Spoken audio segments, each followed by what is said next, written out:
en el Pereira Rosell, en Montevideo, porque en esa época la mayoría de las mujeres de allá venían a tener familia al Pereira Rosell. Pero a los 8 o 10 días ya me llevaron a mi casa, donde vivían mis padres y mi hermana, que es en la 8ª sección de Canelones, en el paraje Sauce de Solís, que tenían los campos mis abuelos ahí, y mi padre con 2 hermanos solteros trabajaba en esos campos y vivíamos ahí. O sea que ese fue mi comienzo. Todavía existe la casa. Viví en 2 casas antes de venirme para Pando, allá en el campo, y justamente ahora el 5 de noviembre estuve por allá y estuve visitando una de ellas, y está muy linda. La última casa donde viví está muy lindo, la tiene una muchacha conocida que fue compañera de escuela con el esposo, y lo tienen muy linda, han hecho un parquecito divina, la casa tiene muchas plantas. Me encantó muchísimo ver todos los recuerdos que encierran esa casa para mí, y encontrarla como la encontré, con una prolijidad, algo divino. Así que esos fueron los comienzos nuestros donde nací. Wilfredo, hijo único, ¿tenés hermanos, hermanas? No, tenía una hermana, 3 años y medio mayor que yo, se llamaba Marta. Pero desgraciadamente la muerte me la quitó a los 36 años. Ella tenía 36 años, 3 hijos chicos, y falleció, lamentablemente. Muy joven.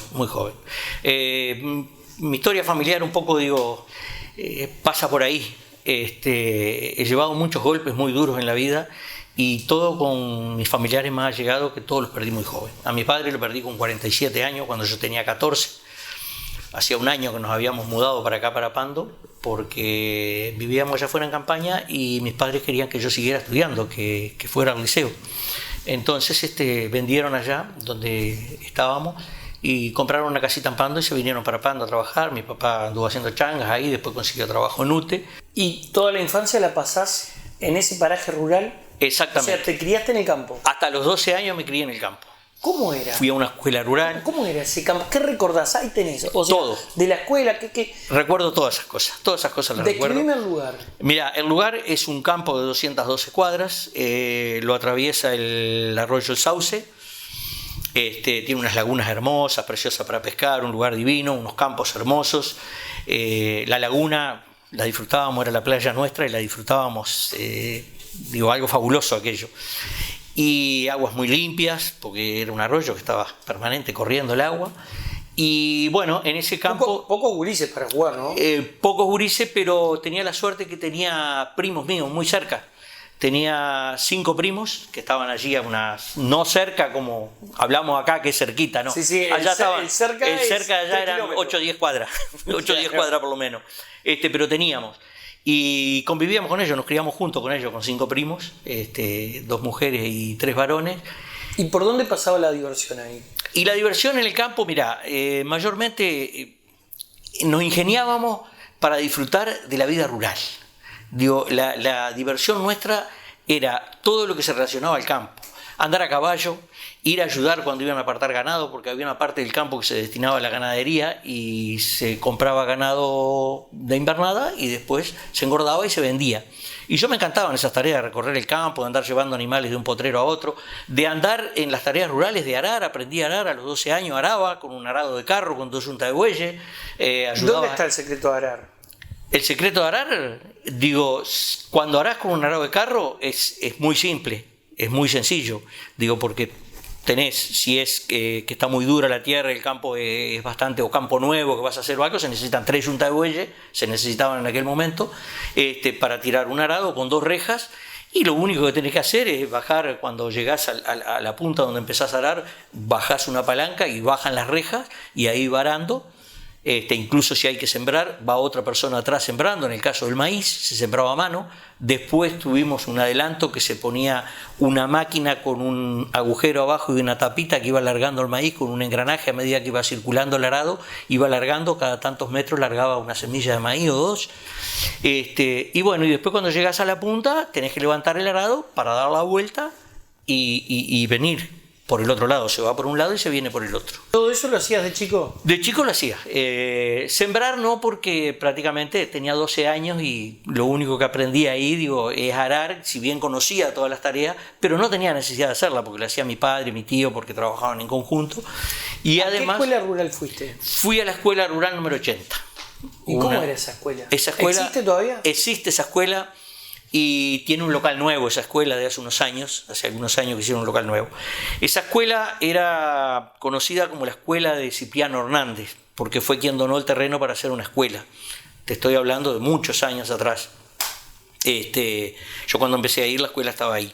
Era un salón grande, techo de chapa de 2 aguas, se dividía el salón con 2 cortinas, primero y segundo, tercero y cuarto, quinto y sexto.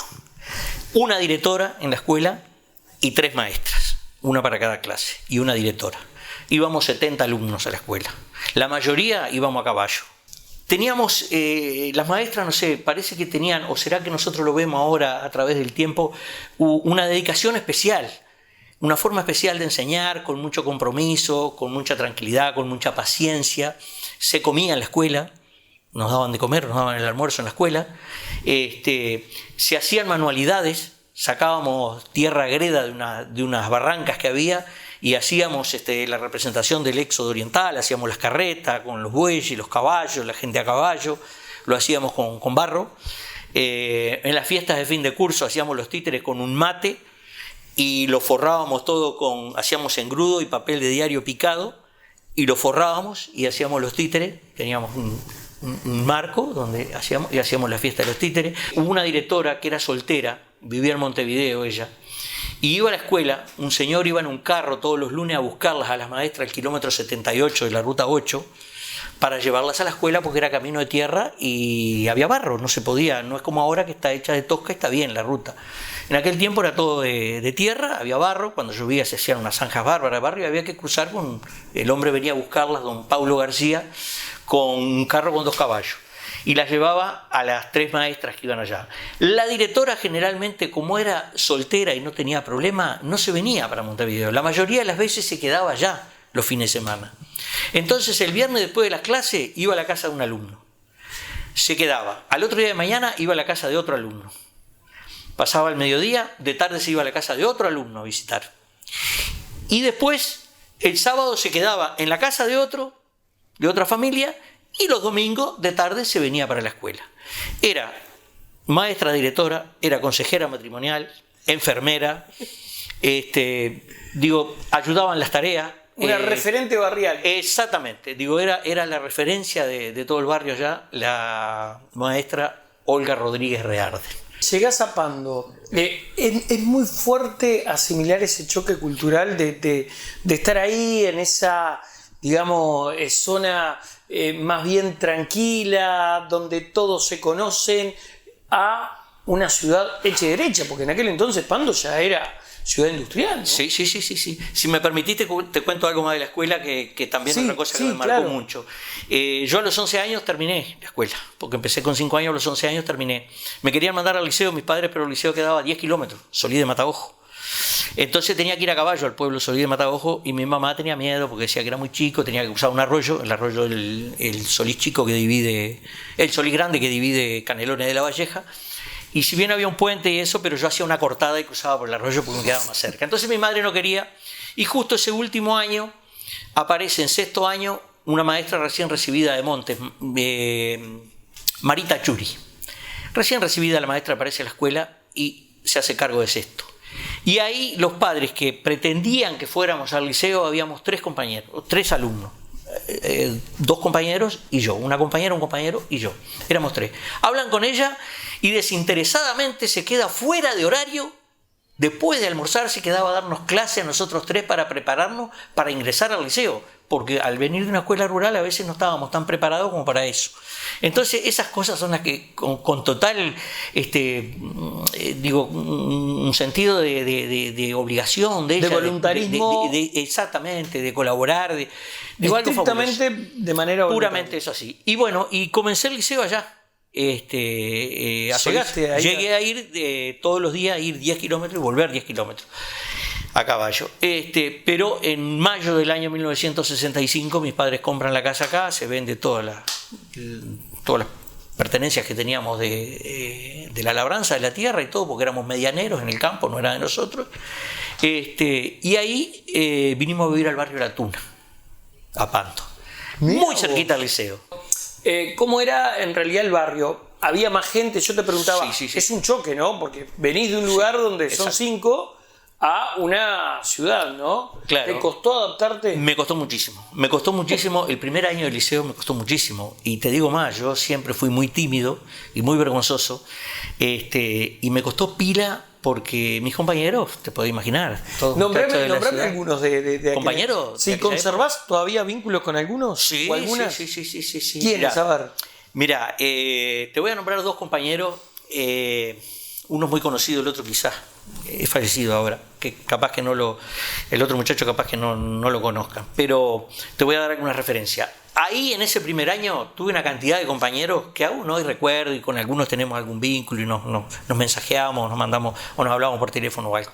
Pero tenía 2 compañeros que fueron los que me protegieron y me apañaron para que yo entrara en ese mundo que para mí era totalmente distinto, venir de allá, de donde yo venía, y además venir a un barrio donde una calle cerrada, que éramos todos vecinos, nos conocíamos todos y estaba en familia, a venir a encontrarme a eso con gente de diferentes lugares y con diferentes edades. Y hay 2 compañeros que no quiero perder la referencia, Carlitos Molinari, el mayor de los Molinari, Carlito, y Julio Rodríguez, que Julio Rodríguez era hijo de un señor que vendía maníes en el cine Astro.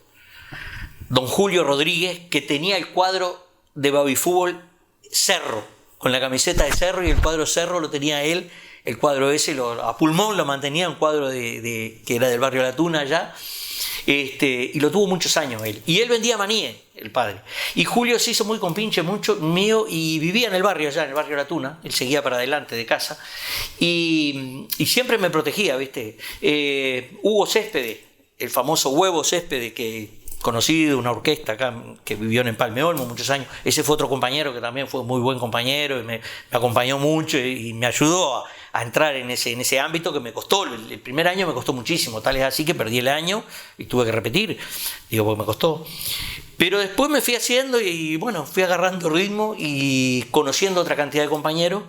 Y te comento hacia el paso que en el año 2001 un compañero subió una foto a las redes, y a una de las redes, y una compañera lo vio y se empezaron a mensajear, y uno con otro y uno con otro, que te cuento que en septiembre del 2001 nos empezamos a encontrar a través de las redes 39 compañeros del tercero del año 69 del Brause.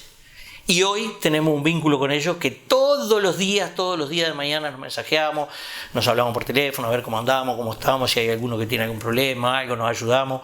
Hemos organizado en el año 2022 5 almuerzos. Este año, ahora el 9 de diciembre, realizamos el 5º.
Si este edificio hablara, contaría historias llenas de confianza y crecimiento.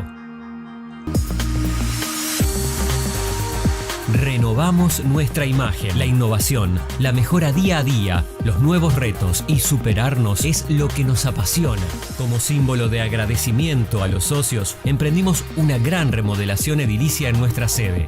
Cambios que reflejan la fuerza y el ímpetu del trabajo que nos identifica. Cámara Comercial Industrial Agraria Pando, una institución innovadora y emprendedora que honra su historia mirando hacia el futuro. Cambiamos para evolucionar. Supermercado de Carnes 20 años limitada. La mejor opción en productos cárnicos. Todos los cortes, toda la variedad en parrilla, chacinados, cerdo y pollo. Atención personalizada y excelentes precios. En calidad contamos con el exclusivo corte rancho. Supermercado de Carnes. Wilson Ferreira, esquina Independencia, en Super Paraíso, con estacionamiento propio.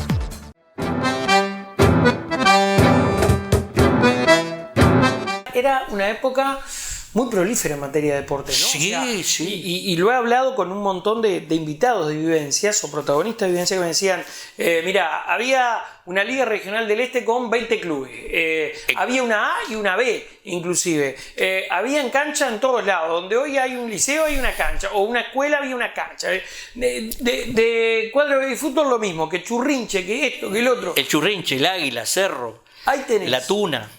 ¿Vos jugaste en alguno de ellos? No, yo estuve practicando, no alcancé a jugar, jugué 2 o 3 partidos oficiales nomás, en el Olimpia, que tenía la cancha donde está la escuela 112 hoy, frente al Urupán. Ahí había un ombú grande en la esquina y ahí tenía la cancha, el Olimpia, una cancha de tierra, no tenía nada de césped.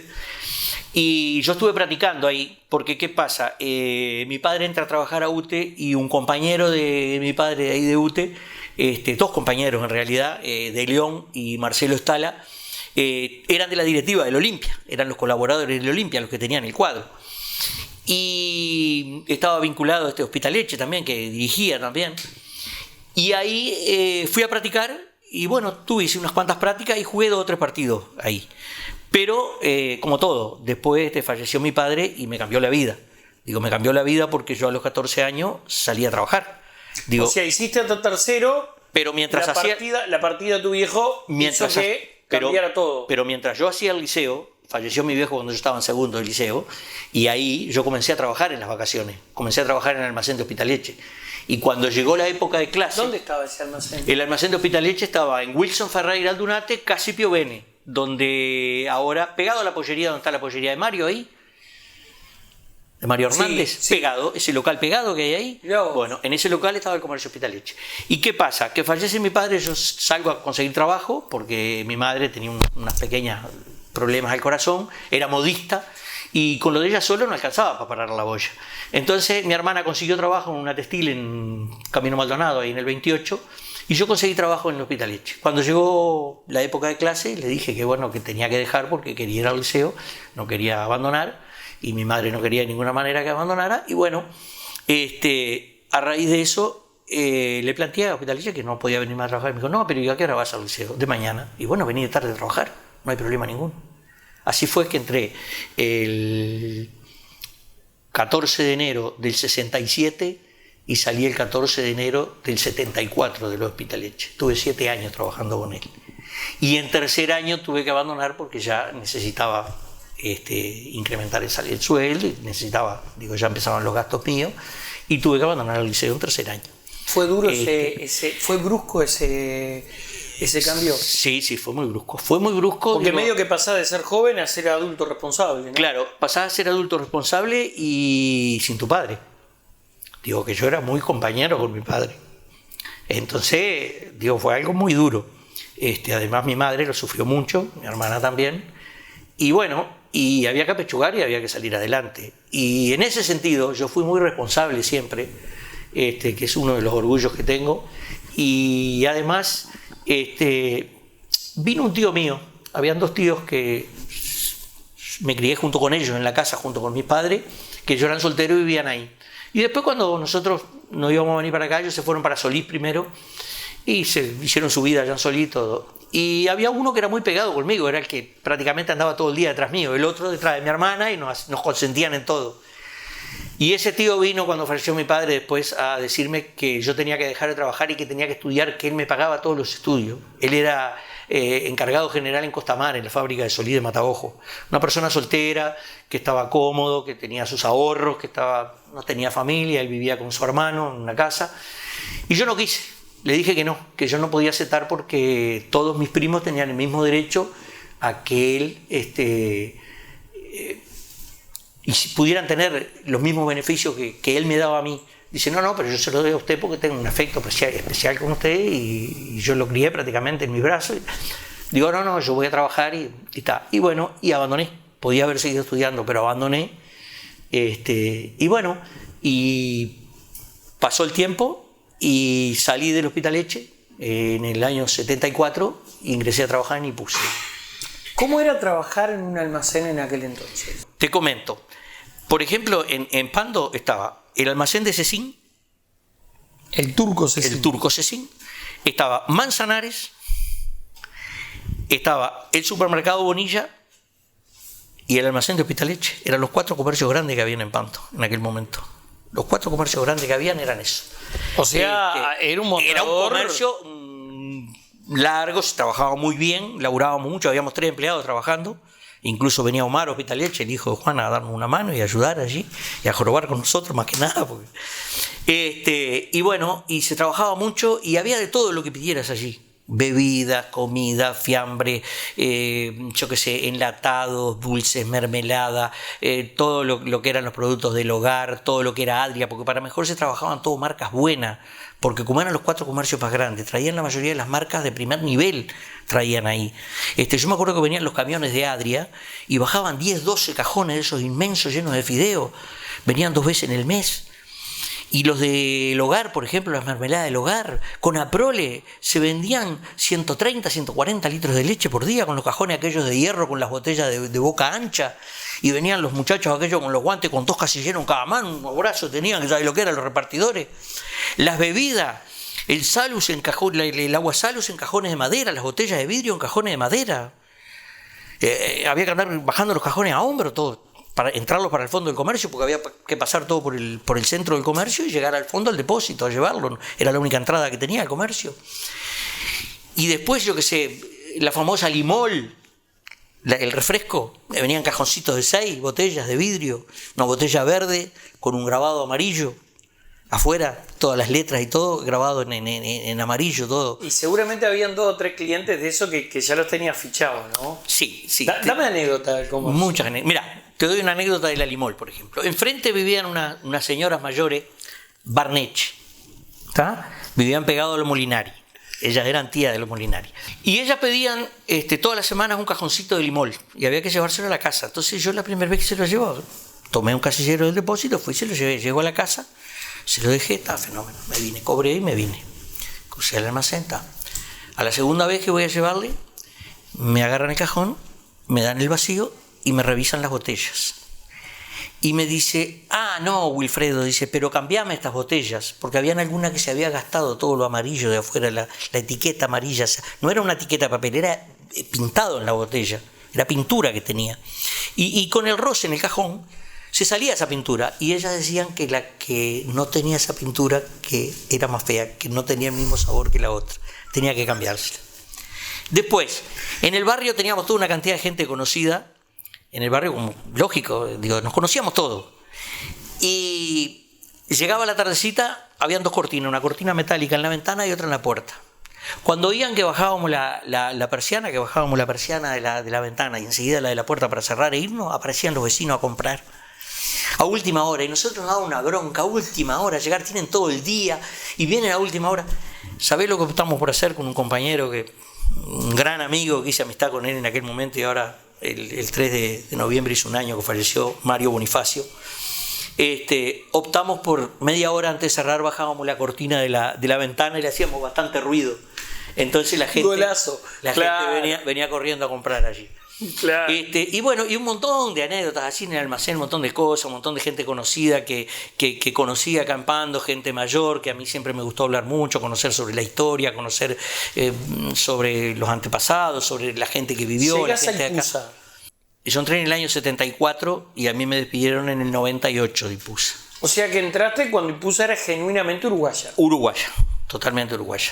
Y me despidieron después cuando pasó a ser chilena. ¿Cómo llegaste a Ipusa? Bueno, mira, yo llego a Ipusa porque venía un señor a comprar de Ipusa, venía mucha gente de Ipusa a comprar.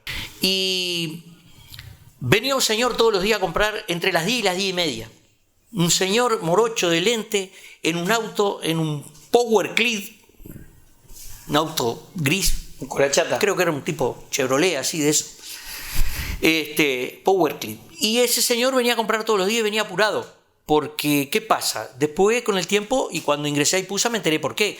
Porque ese señor venía entre las 10 y las 10 y media porque era la hora que el personal de IPUSA hacía la media hora. Entonces él aprovechaba a salir. Era el director general de IPUSA, ese señor. Don Bruno Braccini, un italiano. Entonces venía siempre apurado. Y tanto Mario Bonifacio como Alberto González, que era el otro empleado que había en el hospital, les daba bronca porque se decía, este hombre siempre apurado, siempre apurado. Y siempre el hombre buscaba que lo atendiera yo porque yo lo atendía rápido y bien ágil, cosa que él se pudiera ir enseguida. Se compraba siempre un trozo de queso, un trozo de queso semiduro, un trozo de dulce, una dama Juanita. Por semana se llevaba una dama Juanita de 5 litros de vino, la Elquería de Varela,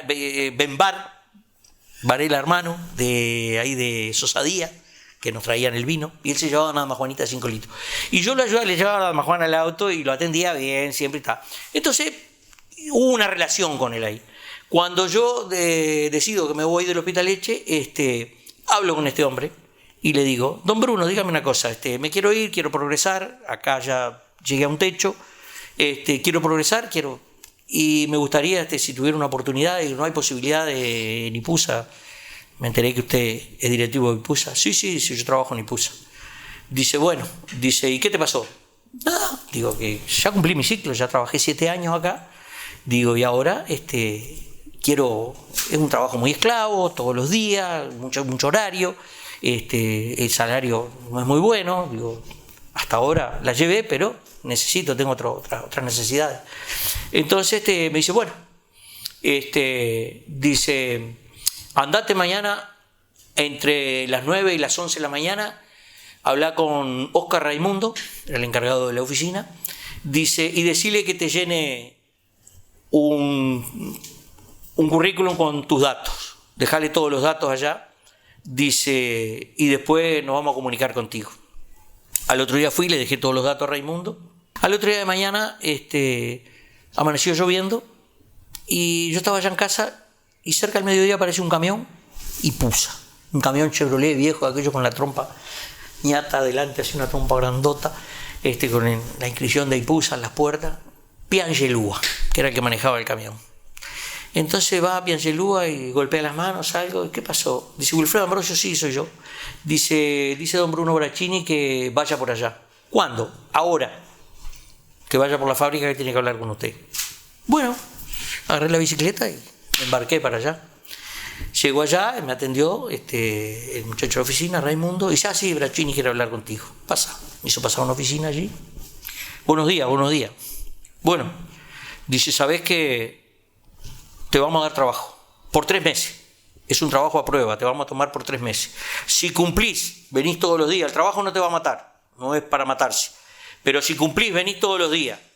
Dice, entrás a trabajar, no hablas nada, no oís nada y no ves nada. Tú cumplís con tu función, la que te van a dar los supervisores de turno, los capataces en aquel momento, capataces. Cleto Montes de Oca, Lofreda, el padre de Bruno, y Eugenio Castelló, los 3 capataces. Bueno, me dice, traete una ropita vieja para cambiarte acá, para trabajar, y ya esta tarde a las 2 quedas trabajando. ¿Y qué hacías?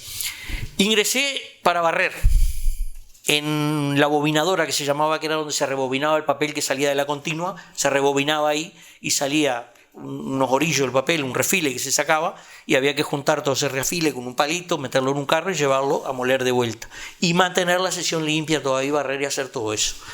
Esa fue mi primera tarea. A los 4 meses que estaba ahí más o menos, o sea, pasaron los 3 meses y ya me quedé automáticamente, porque si no te suspendían en esa época los 3 meses, ya quedabas y te ponían en planilla a partir del primer día, te tomaban esos 3 meses anteriores.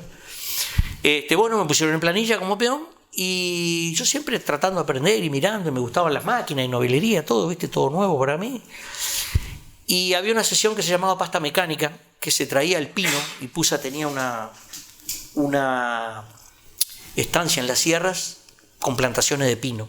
Se cortaban los pinos y se traían acá a Pando, los bajaban los camiones, y después en la sesión había una peladora, era un motor con unos brazos con unos pinchos de metal para pelarlo, se pasaban los troncos por ahí, se pelaban, se hacían pilas afuera, después otro operario los traía, los cortaba en una sierra, habían 2 cajas con una piedra girando en el centro y 2 cajas afuera así, donde se metían los rolos y con presión hidráulica se apretaban los rolos contra las piedras, se molía y se hacía la pasta de celulosa. Era la pasta mecánica que le llamábamos. Se envolvía en un cilindro, o sea, venía ahí va, está bien, a través de la máquina, se envolvía en un cilindro, lo cortábamos con un pincho, cortábamos la hoja, la poníamos en mesa todo y eso lo llevaban a Chacarita, que lo usaban para hacer el cartón. Así que trabajaste ahí, ¿cuánto, Wilfredo?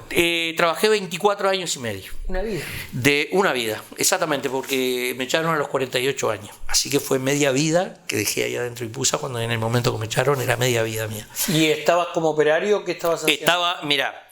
Primero entré como peón ahí, después fui a la pasta mecánica, ya me mejoraron el salario porque entré a trabajar ahí, primero a sacar los rolos cuando se pelaban, eran unos palos largos de pino grueso. Después vine a trabajar en la sierra, a cortar, después trabajé en las piedras, después trabajé adelante cortando. Y después vino el furor de que se fue mucha gente para Argentina, muchos muchachos jóvenes que trabajaban acá, y vino el furor aquel que se iban para Argentina. Quedaron lugares libres. Entonces me dice Lofreda, dice, ¿a usted no le gustaría trabajar en la máquina, muchacho? Y cómo no, si me enseña, yo trabajo donde sea. Me trajeron para la Continua, empecé a trabajar de telero en la Continua. Y como me preocupaba y quería aprender y ayudaba en todas las tareas, en la Continua trabajaban 3 operarios. El telero, que era la categoría más baja, el secantero, que el telero trabajaba en la parte húmeda del papel, el secantero trabajaba en la parte donde se secaba el papel en los cilindros, y el conductor era responsable de toda la máquina. Empecé a trabajar de telero y a los año y medio ya empecé a hacer suplencias de secantero, a trabajar de secantero. Y bueno, anduve bien. El otro que entró en la misma época que yo y que también entramos, él entró a la otra Continua, habían 2 continuas, la de papel higiénico y la de papel liso. Yo trabajaba en el liso, él trabajaba en el tisue, en el higiénico, Osvaldo Marrero. Y bueno, estábamos los 2 de telero y los 2 empezamos a hacer suplencias de secantero y ascendimos a secantero los 2 juntos también. Y después de secantero pasé a conductor. Y después de conductor tuve 24 años y medio y tuve 11 años y medio de supervisor, así que unos 13 años llegué a conductor, y ahí se jubilaron algunos capataces, entre ellos se jubiló Montes de Oca y me eligió a mí la empresa para suplantar a Montes de Oca. Fue una época muy linda y muy feliz de mi vida, en la cual se trabajaba mucho pero se ganaba muy bien. Y gracias a eso yo me casé, formé mi familia, y pudimos tener un nivel de vida bastante bueno. Pudimos comprar un autito, una moto, cambiar el auto, un montón de cosas, y organizar mi familia. Eso fue fundamental en mi vida, ¿viste? Y además me dejó un montón de cosas positivas, porque ¿qué pasa? Como yo siempre fui muy curioso, muy novelero, y me gustó investigar y me gustó participar de las acciones y las cosas con la gente y lo social, me involucré con el sindicato de Ipúsa en época de dictadura. En el año 81 hicimos las primeras armas sindicales. Nosotros íbamos a las reuniones del sindicato, donde está el sindicato actual. Ahí había una pieza, la pieza esa del frente nomás, de 2 aguas, una puerta y una ventana. Las teníamos tapiadas con madera, con pales de madera, las ventanas y la puerta cerrada con una cortina, todo, y hacíamos las reuniones de noche a oscuras ahí, con un farolito de mecha. Hacíamos las reuniones del sindicato ahí porque no se podía reunir en la época de la dictadura.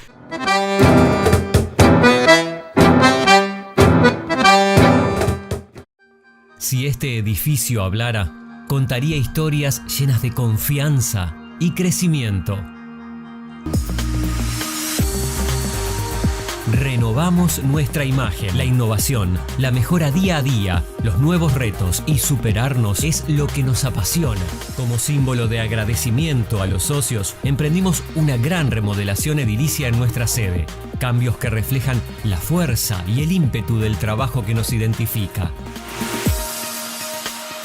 Cámara Comercial Industrial Agraria Pando. una institución innovadora y emprendedora que honra su historia mirando hacia el futuro. Cambiamos para evolucionar. Supermercado de Carnes 20 años limitada. La mejor opción en productos cárnicos. Todos los cortes, toda la variedad en parrilla, chacinados, cerdo y pollo. Atención personalizada y excelentes precios. En calidad contamos con el exclusivo corte rancho. Supermercado de Carnes. Wilson Ferreira, esquina Independencia, en Super Paraíso, con estacionamiento propio.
Por el Partido Nacional, Bueno. y el pasaje ese por la política. ¿Cómo llegás? El pasaje por la política llego porque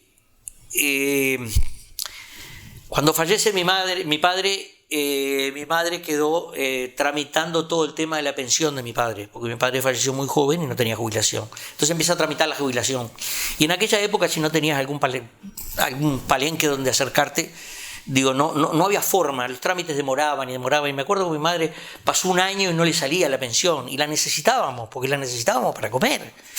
Era esencial para nosotros, era fundamental. Y nosotros éramos menores con mi hermana, nos correspondía. ¿Qué pasa? Empezamos a andar en un club, en otro, y no se solucionaba nada. Un día llegamos a un club con el doctor Santoro. Tampoco hubo solución, tenía el club en la calle Iturria, ahí donde está Carlucho. Santoro, dirigente nacionalista. Dirigente nacionalista, donde está Carlucho. Pero tuvimos un contacto, alguien, no sé, le comentó a mi madre, de Aurelio Vega, que era una persona que ayudaba mucho a la gente y en el tema de jubilación y eso estaba muy vinculado, que tenía muchos contactos. El papá de Mari Vega. El papá de Mari Vega, Aurelio. Nos comunicamos, Y de Santos Vega. y de Santos. Nos comunicamos con Aurelio y ahí mi madre le plantea el problema, él se ocupa del problema y en 3 meses mi madre empieza a cobrar la pensión y nosotros también, ¿no? Entonces ahí se generó un compromiso de palabra. Mi madre dijo, bueno, mi madre blanca de toda la vida, mis padres blancos, mis tíos blancos, toda mi familia por parte de madre y de padre, blancos toda la vida. Y bueno, y ahí nos generó el compromiso a nosotros. Era la primera vez que íbamos a votar y mi madre a mi hermana y a mí nos habló y nos dijo, miren que esta persona fue la que nos dio una mano cuando precisamos. Hay que ser leal con el que nos da una mano. Mi primer voto fue para Aurelio Vega. Ahí Aurelio, aprovechando la oportunidad, como había escasez de gente como ahora para trabajar en las mesas y todo eso, me instruyen para trabajar en una mesa en la elección del 70-71. Y yo después, ya te digo, después empecé a trabajar en IPUSA y seguí vinculado con algunos amigos dentro del Partido Nacional. Y cuando llegó la época de la elección, yo estaba presidiendo el sindicato, cuando llegó la época de la elección del 84, o sea, para el 85, tenía amigos y conocidos y yo simpatizaba mucho con el movimiento Rocha, y el movimiento Rocha hizo un acuerdo Por la Patria y salió la 1177, la lista 1177 de Campamento. Me arrimo ahí y pido licencia en el sindicato, pido 3 meses de licencia para trabajar en política, cosa que no se hacía ni se hace nunca. Yo lo hice, me parecía un deber moral, porque me parecía que si yo trabajaba en política, cuando iba al sindicato, llevaba algunas ideas y transmitía algo. Y yo no quería entreverar una cosa con la otra. Para mí estaban separadas una cosa de la otra. Una cosa era el sindicalismo, era algo muy serio, que había que defenderlo con uñas y dientes, todo el trabajador, los logros, las cosas que había que conseguir. y la política aparte. Pero me entusiasmé a trabajar ahí, trabajé en la 1177. ¿Qué lograste con la política? Bueno, mira, con la política muchas cosas. Primero, en el año 84 empezamos a trabajar, además de trabajar en la 1177, ya en el 86 empezamos a trabajar con Suárez Lerena, con el diputado Suárez Lerena, que no era diputado en ese entonces. Fundamos una agrupación, Democracia Participativa, y ahí en la próxima elección, en la del 90, salí electo edil departamental por el Movimiento Rocha, lista 504. El Movimiento Rocha nunca había sacado ni diputados, ni había sacado un edil nomás acá en Canelones. Sacamos 2 diputados del grupo, éramos 2 grupos del movimiento, Daniel Delgado y Suárez Lerena. Suárez Lerena salió diputado y sacamos 2 ediles, y Dubreil de Las Piedras y yo, Juan Dubreil y yo, titulares. Y después Álvaro Corrales por la línea de Daniel Delgado, que fue el otro diputado del Movimiento Rocha. Ahí empecé a participar en el Movimiento Rocha y me entusiasmé de una forma que eso... Digo, esas charlas con Carlos Julio y participar de eso como se participaba en Casa de los Lamas todos los días. Yo tuve 17 años trabajando en el Movimiento Rocha, y de esos 17 años te puedo decir que hubieron 6, 7 años que no falté un lunes a Casa de los Lamas, a las reuniones de noche. Y bueno, dentro de todo lo que logré en Ipúsa, también logré formar mi matrimonio. También, digo, yo lamentablemente fui marcado. O sea, que conoces a tu señora, ¿la conoces ahí? ¿En Ipúsa? No, a mi señora la conocí en el almacén, y ella iba al colegio de las hermanas, y bueno, y ahí empezamos los amoríos. Cuando ella tenía 15 años, me invitaron a cumpleaños 15 y después, bueno, empezamos ahí. Pero te cuento que fui marcado en un montón de etapas de mi vida, fui marcado por episodios muy tristes, muy lamentables que me pasaron, y que aún hoy me pregunto cómo tuve la fortaleza para salir adelante, porque fueron muy fuertes, ¿viste? ¿Por qué? Por ejemplo, la muerte de tu padre te muere marca, mi padre obviamente. en el año 67. En el año 76 mi madre se enferma, tenía un tumor, la abren, la cierran de vuelta, tenía poco tiempo de vida. Yo ya hablaba con la que era mi señora, que ahora estoy divorciado de ella, pero también fue mi señora y me dio 3 hermosos hijos.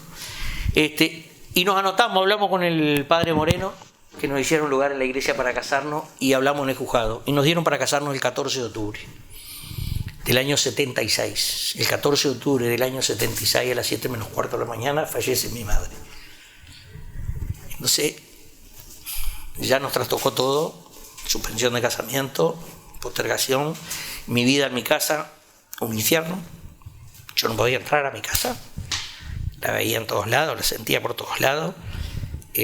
Cuando me llamaba de mañana para venir a trabajar, de noche, hasta que yo no llegaba, así llegara a la 1, a las 2 de la mañana, a las 3 de la mañana, hasta que yo no llegaba, ella no se dormía. Yo llegaba, pasaba a darle un beso por el dormitorio, ella estaba despierta. Y a mí y más en esa fecha justo, que ella quería vernos casados y no pudo. Ya me impactó, me cayó horrible, ¿no? Una cosa que me marcó. Además sufrió mucho ella los últimos días. Bueno, después con mi señora nos casamos en el año 77, en febrero del 77 nos casamos, y en el año 79 recibo mi primera alegría, que llego a ser padre de Ana Karina, mi hija. Nace un 14 de julio nace ella, del año 79, un domingo. Jugaba Uruguay en el estadio, un partido, y ella nace en el sanatorio italiano el Día del Padre. El 14 de julio era el Día del Padre. Bueno, nace Karina. Bárbaro. Todo fenómeno, mi señora con unos problemas ahí, fue por cesárea, la tuvieron que operar, una cantidad de operaciones, yo qué sé cuándo. Queda embarazada de vuelta, y el 26 de junio del 82 nace mi hijo, Fernando Gabriel.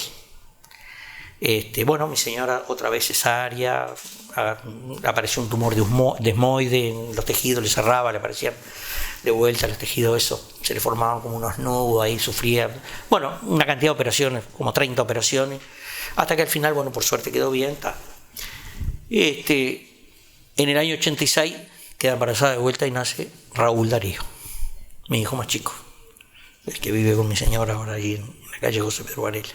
Otra satisfacción también, como la de Fernando, otra felicidad en la familia. Y viví con mi suegro, vivíamos en ese momento, estábamos viviendo con mi suegro.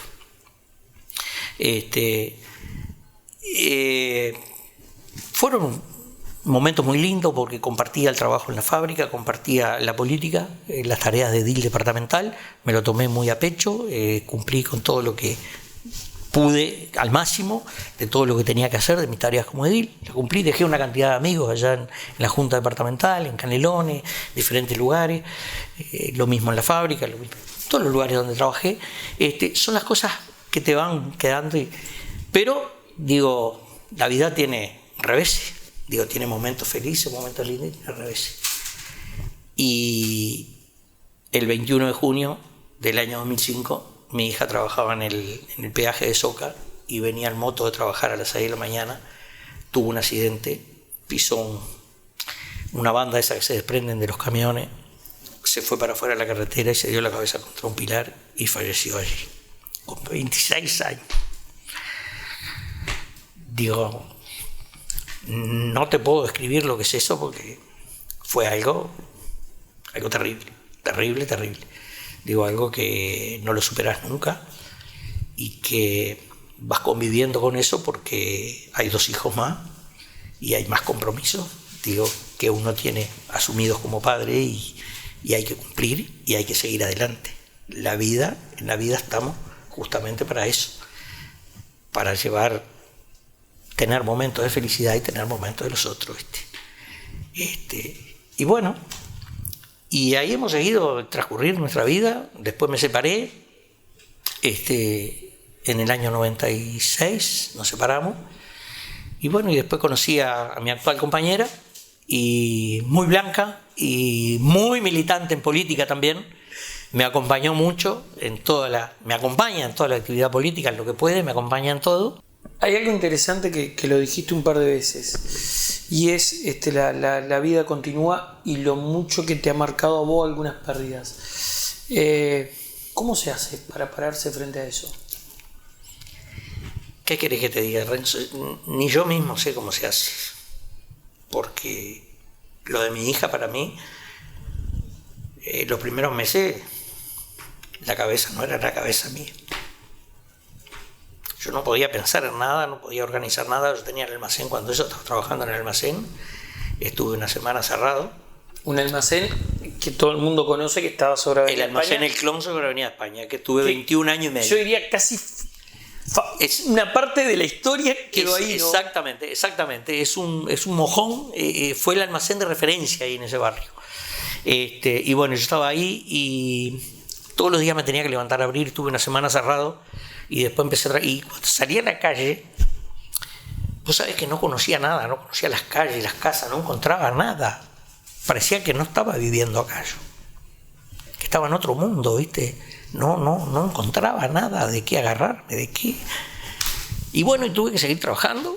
Y creo que un poco el tema de laburar tanta cantidad de horas como laburábamos en el almacén, que laburamos de las 5 de la mañana hasta las 10 y media de la noche, me llevó a mantener la mente ocupada y permanentemente tratando con gente, y con gente que hoy la mayoría de los clientes son más que clientes, son amigos, y tengo en el barrio una cantidad de recuerdos, y ese barrio doy la vida por él, porque ese 21 años y medio que viví y 24 años y medio que lo transité, que lo crucé por el medio.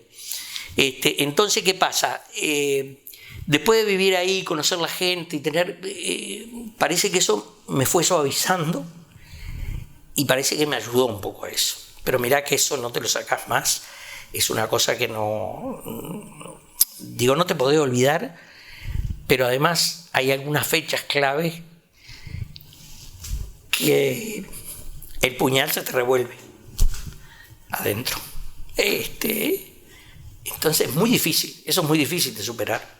Sabés que en el almacén también tuve la actividad de la escuela, que laburé mucho también. Esos 11 años también me mantuvieron con otra actividad más, además de la actividad política y la actividad del almacén, trabajando por la escuela. Y bueno, Y eso creo que también me ayudó a llevar toda esa situación. Porque para aquellos que no saben, la Escuela 296 surgió a raíz de un movimiento barrial que generaste tú, Wilfredo. Mirá, no me gusta vestirme con ropa ajena, te voy a decir. Lo generaron Fermín Agüero, Figueredo, el padre de Orlando, y don Juan Larronda. Esas 3 personas que estaban integrando una comisión por el alumbrado en el barrio de las viviendas ahí, un día fueron a charlar conmigo por el tema de la escuela, tenían inquietud por el tema de la escuela. Y ahí nos sumamos con Élida, con mi señora, a trabajar por la escuela. Y bueno, mi señora justo trabajaba en la inspección de primaria, empezamos los trámites y todo, hicimos todo. Tú conoces toda la historia de esa escuela. Y ahí hicimos toda esa movida y demoró 11 años, pero salió. Y es un orgullo, una satisfacción ver eso. Y además, este año tuve la inmensa satisfacción que mi hijo vive acá en las viviendas, en las nuevas que se inauguraron allí, y mi nieta comenzó en esa escuela. Comenzó a hacer, con 5 años, a cursar iniciales en esa escuela. De una satisfacción, no te puedo imaginar. Me saqué una foto con ella en el frente de la escuela y algo. Después de tantos años, después de 10 años de inaugurarse la escuela y después de 13 años de haber trabajado por ella, que mi nieta viniera a esas aulas ahí fue algo maravilloso. Y antes de cerrarte quiero pasar un avisito que capaz que tú ya lo sabés, pero te lo comento. Seguí vinculado a la escuela y mientras andaba por allá por la playa caminando, esos días que salía a caminar y todo eso, pensaba, digo, el 1 de octubre ahora hizo 4 años que me mudé para la playa, pero el año pasado pensaba, de 3 años que estoy acá en la playa y en el barrio está todo quieto, no se mueve nadie. Yo hablé para ver si podíamos trabajar por un liceo y nadie hizo nada, invité a unos cuantos, no salió, yo me cerré el almacén, me vine, no pasó nada.